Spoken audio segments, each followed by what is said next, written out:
तो रायबरेली क्या है, इसकी पहचान क्या है, इसका परिचय कैसे दिया जाए।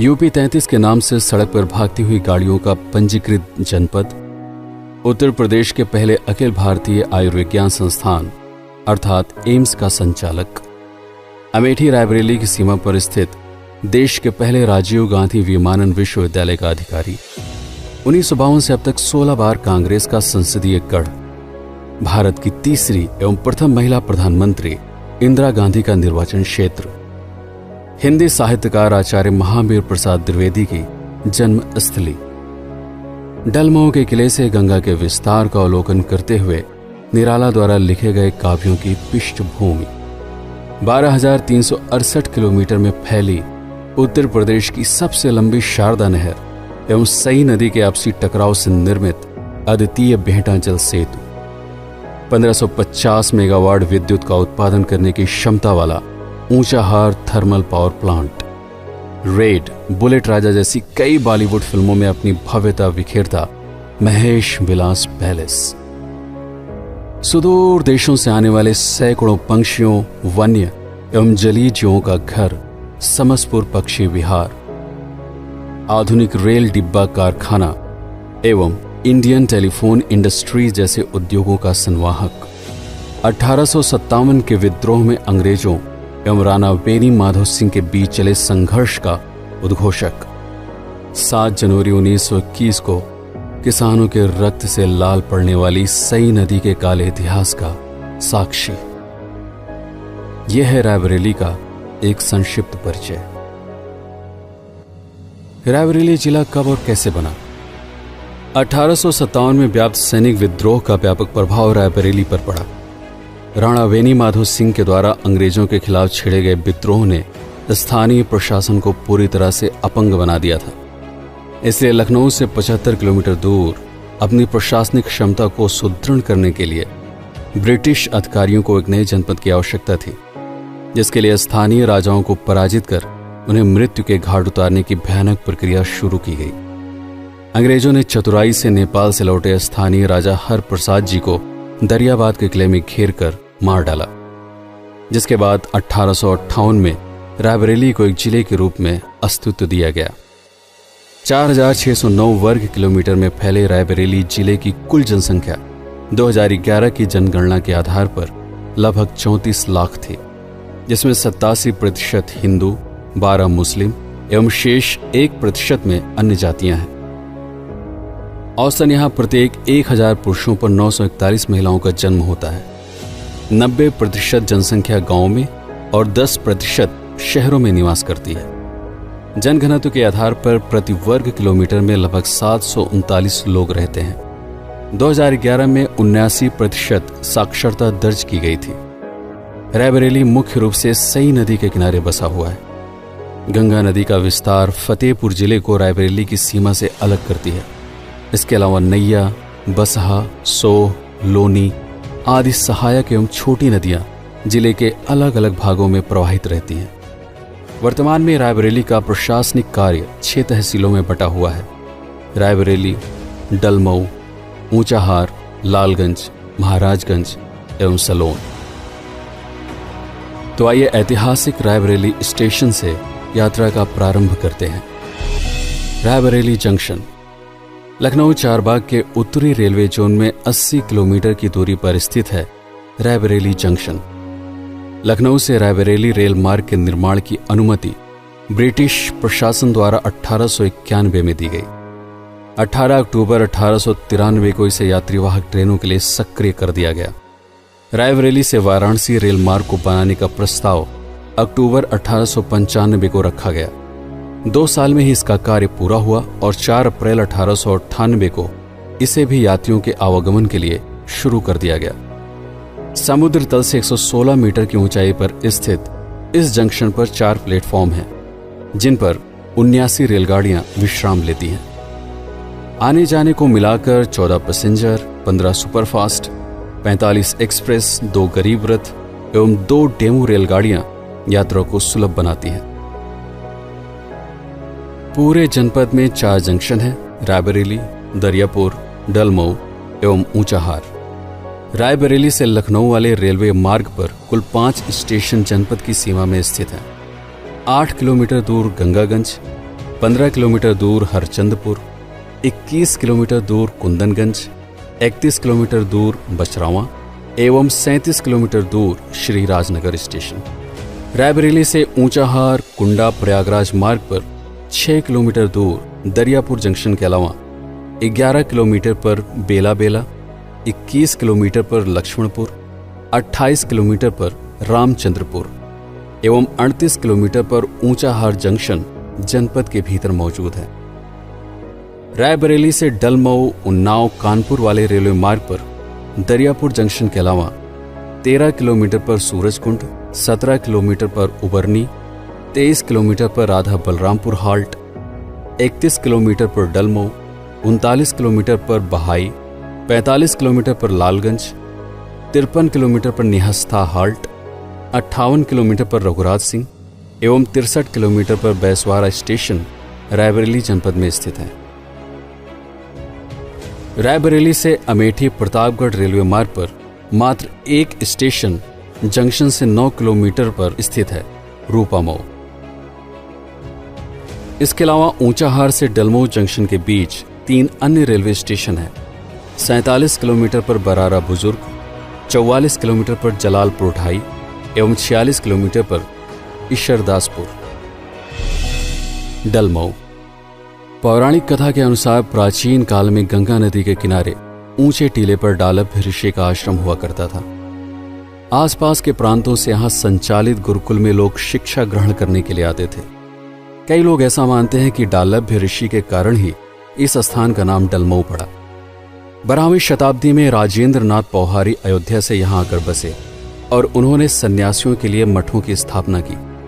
आज भी यहां पर छोटा मठ एवं बड़ा मठ में विद्यार्थी संस्कृत भाषा का ज्ञान प्राप्त करके सन्यासियों की तरह जीवन यापन करते हैं। रायबरेली गैजेटियर में लिखे गए ऐतिहासिक साक्ष्यों से पता चलता है कि 15वीं सदी में 2 राजा डलदेव एवं बलदेव सगे भाई थे।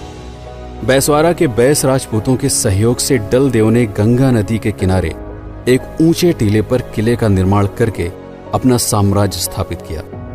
क्योंकि ये लोग भरवंश से होने के कारण भगवान शिव के परम भक्त थे, अतः होली के पावन पर्व पर भांग एवं मदिरा का प्रचुर मात्रा में सेवन करने के बाद हथियार नहीं उठाते थे। इनकी इसी मान्यता का फायदा उठाकर जौनपुर के इब्राहिम शाह शर्की ने इनका वध कर दिया। आज भी यहाँ के स्थानीय निवासी होली का त्योहार नहीं मनाते और स्त्रियां अपनी समस्त आभूषणों एवं सिंदूर का त्याग करके एक विधवा के रूप में वीर गति को प्राप्त हुए भर राजाओं एवं सैनिकों के प्रति अपनी श्रद्धांजलि व्यक्त करती हैं। गंगा नदी के किनारे एक ऊंचे टीले पर राजा डलदेव के किले के अवशेष आज भी विद्यमान हैं। इसी किले पर बैठकर प्रसिद्ध कवि सूर्यकांत त्रिपाठी निराला जी ने गंगा के विस्तार का अवलोकन करते हुए अनेक महत्वपूर्ण रचनाएं लिखी। यहाँ पर स्थित चौधरी चरण सिंह पंपिंग स्टेशन से गंगा नदी का जल एक छोटी नहर के माध्यम से प्रवाहित किया जाता है, जो आगे जाकर शारदा नहर में विलय हो जाती है। किसान शहीद स्थल मुंशीगंज। अगर आप ये जानना चाहते हैं कि कांग्रेस का गढ़ रायबरेली ही क्यों बना, तो सई नदी के किनारे मुंशीगंज नामक स्थान पर बना हुआ ये स्मारक ही वो कारण है जिसने कांग्रेस को रायबरेली से हमेशा के लिए जोड़ दिया। इलाहाबाद में स्थित मोतीलाल नेहरू के पुत्र पंडित जवाहरलाल नेहरू को जब यह समाचार प्राप्त हुआ कि रायबरेली के मुंशीगंज में सई नदी के किनारे अमोल शर्मा एवं प्रतापगढ़ के बाबा जानकी दास के नेतृत्व में सैकड़ों किसान ब्रिटिश शासन द्वारा लिए जा रहे अवैध कर एवं अत्याचारों के खिलाफ विद्रोह प्रदर्शन कर रहे हैं और स्थिति कभी भी अनियंत्रित हो सकती है, तब आनन फानन रेलगाड़ी के माध्यम से वो रायबरेली पहुंचे। 7 अगस्त 1921 को स्टेशन से उतरते ही अंग्रेजी पुलिस ने उन्हें कचहरी पर ही रोक दिया। उधर सई नदी के किनारे निहत्थे किसानों पर बर्बरतापूर्वक गोलियां चलाई गई। माना जाता है कि लगभग 700 किसान इस गोली कांड में वीर गति को प्राप्त हुए। उनके शरीर से निकलते हुए रक्त से सई नदी का मटमैला पानी भी लाल पड़ गया था। जिस पुल पर किसानों को गोली लगी थी उसे तोड़ दिया गया। स्थानीय लोग आज भी इसे टूटा हुआ पुल कहते हैं। बाद में सई नदी को पार करने के लिए लोहे के सेतु का निर्माण किया गया। नदी के उस पार किसान शहीद स्मारक, भारत माता मंदिर एवं भारत मां की प्रतिमा देखने के लिए लोग यहां पर आते हैं। इतिहासकार इस हिंसक घटना की निंदनीय व्याख्या अंग्रेजी साम्राज्य में हुए दूसरे जलियांवाला बाग गोलीकांड के रूप में करते हैं। समसपुर पक्षी विहार सलोन से 8 किलोमीटर दूर ऊंचाहार जाने वाले मार्ग पर स्थित है 799 हेक्टेयर में फैला हुआ समसपुर पक्षी विहार, जिसकी स्थापना 1987 में की गई थी।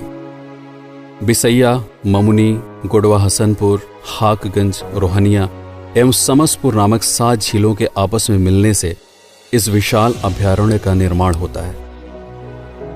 नवंबर से मार्च महीने के बीच यहां पर प्रवासी पंक्षियों की लगभग 250 प्रजातियां 5000 किलोमीटर दूर साइबेरिया एवं यूरोप से बड़ी संख्या में विचरण करने के लिए आती हैं। यहाँ के झीलों में भी मछलियों की 12 किस्में पाई जाती हैं।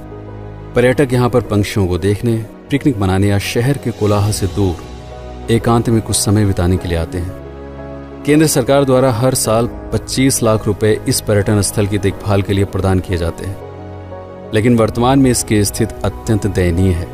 अब यहाँ पर्यटक एवं प्रवासी पंक्षियों की संख्या बहुत कम दिखाई पड़ती है। Indira Gandhi memorial botanical garden Lucknow Varanasi राजमार्ग पर स्थित Indira Gandhi memorial botanical garden को 1986 में स्थापित किया गया था। 57 हेक्टेयर के क्षेत्र में फैला ये सई नदी के उत्तरी तट पर स्थित है। इस बगीचे का निर्माण मात्र फूलों, फलों एवं सब्जियों को उगाना ही नहीं बल्कि वैज्ञानिकों, वनस्पतियों पर शोध करने वाले विद्यार्थियों और विशेष पौधों के बारे में जिज्ञासु लोगों के लिए एक शैक्षणिक संस्थान के रूप में पारिस्थितिक संतुलन को दर्शाने के लिए हुआ है, जिसमें 23 औषधीय प्रजातियों के 114 पौधे जैसे नीम, जमालघोटा, कनेर, धतूरा आदि के अलावा सांस्कृतिक वनस्पतियों की 16 प्रजातियों के 156 वृक्ष जैसे बेल, पीपल आदि शामिल हैं। व्यावसायिक वनस्पतियों में कैना, रजनीगंधा, सफेदा, नरगिस आदि 12 प्रजातियों को रोपित किया गया है। इसके भीतर ग्रीन हाउस के अलावा रॉक गार्डन, रोज गार्डन, मौसमी गार्डन और जलीय गार्डन जैसे बगीचे दर्शनीय हैं।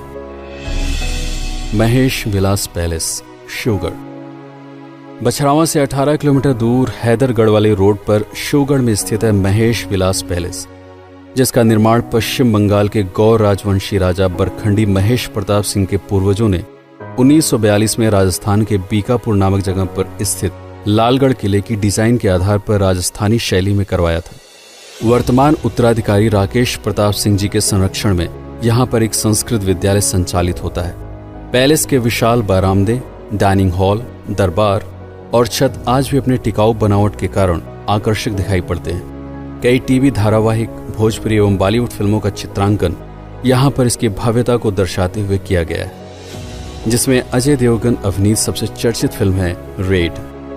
बुलेट राजा एवं मैडम चीफ मिनिस्टर जैसी कई फिल्मों के अनेक दृश्य यहाँ पर फिल्माए गए हैं। इसके अलावा 19वीं शताब्दी के मध्य में बना अहिया रायपुर गांव में स्थित ऐतिहासिक रेवतीराम का तालाब, लालगंज तहसील क्षेत्र के एहार में स्थित प्रसिद्ध भगवान शिव को समर्पित धार्मिक स्थल भालेश्वर मंदिर, सई नदी एवं शारदा नहर की संधि से निर्मित बेहटा का जल सेतु भी रायबरेली के प्रमुख स्थलों में से एक है।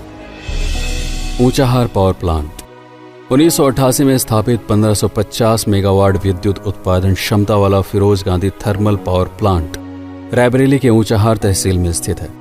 यहाँ कोयले से बिजली का उत्पादन किया जाता है। झारखंड राज्य के उत्तरी करनपुरा के खदानों से कच्चा कोयला ट्रेन के माध्यम से ऊंचाहार स्टेशन तक लाया जाता है। शारदा सहायक नहर से आने वाले पानी को गर्म करके निकलने वाली भाप से टरबाइनों को घुमाकर प्राप्त होने वाली बिजली को ग्रिड के माध्यम से उच्च वोल्टेज पर सुदूर स्थानों पर भेजा जाता है। कोयले के जलने से शेष बची राख का उपयोग गौरीगंज में स्थित एसीसी फैक्ट्री एवं रायबरेली में स्थित बिरला फैक्ट्री में सीमेंट के उत्पादन में किया जाता है। मॉडर्न कोच फैक्ट्री रायबरेली के लालगंज तहसील में स्थित मॉडर्न कोच फैक्ट्री में राजधानी, हमसफर आदि एक्सप्रेस ट्रेनों के लिए आधुनिक रेल डिब्बों के साथ ही पहियों का भी निर्माण किया जाता है। Indian telephone industries (ITI) Indian telephone industries की स्थापना 1948 में की गई थी, जिसकी एक यूनिट का निर्माण रायबरेली के दूरभाष नगर में किया गया। वर्तमान में यहाँ पर फाइबर ऑप्टिक केबल और मोबाइल से जुड़े उपकरणों का निर्माण भी किया जाता है। इसके अलावा Birla cement factory Jagdishpur road, Nandganj Sirohi sugar mill Dariyapur, Vishakha industries, Arka solar plant प्रमुख औद्योगिक इकाइयां हैं। शैक्षणिक संस्थाओं में उत्तर प्रदेश का पहला all India institute of medical sciences Munshiganj, Feroze Gandhi college, Feroze Gandhi institute of engineering and technology, Indira Gandhi राजकीय महिला महाविद्यालय, national institute of pharmaceutical education and research, राष्ट्रीय फैशन टेक्नोलॉजी आदि प्रमुख हैं।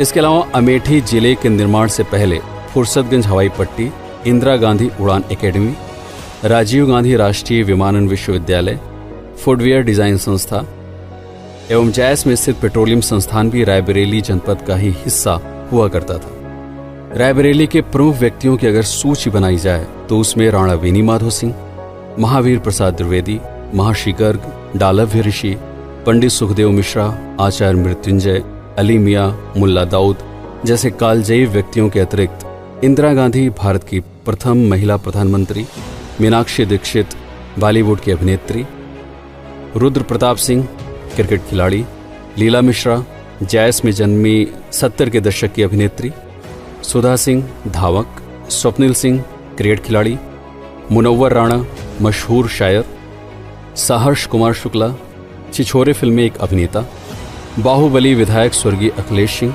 प्रसिद्ध संगीतकार उस्ताद अब्दुल रशीद खां आदि प्रमुख लोगों को शामिल किया जा सकता है। आशा है आपको रायबरेली जनपद के ऊपर एक छोटी सी डॉक्यूमेंट्री पसंद आई होगी। सभी महत्वपूर्ण स्थानों से जुड़े पौराणिक एवं ऐतिहासिक तथ्यों को संग्रहित करके इसे संपूर्णता प्रदान करने का मैंने पूरा प्रयास किया है, किंतु यदि फिर भी कुछ छूट गया हो तो नीचे कमेंट में अवश्य लिखिएगा। भविष्य में रायबरेली से जुड़े किसी अन्य वीडियो में उनको भी शामिल किया जाएगा। वीडियो को लाइक एवं शेयर करना मत भूलिएगा। हो सकता है कि YouTube का एल्गोरिदम इस वीडियो को आपके रिकमेंडेशन में दिखा रहा हो, लेकिन भविष्य में किसी अन्य वीडियो को आप अपनी YouTube ब्राउजर में ना देख पाएं। इसलिए अगर आप पहली बार इस चैनल पर आकर इस वीडियो को देख रहे हैं तो सब्सक्राइब अवश्य कर लीजिएगा।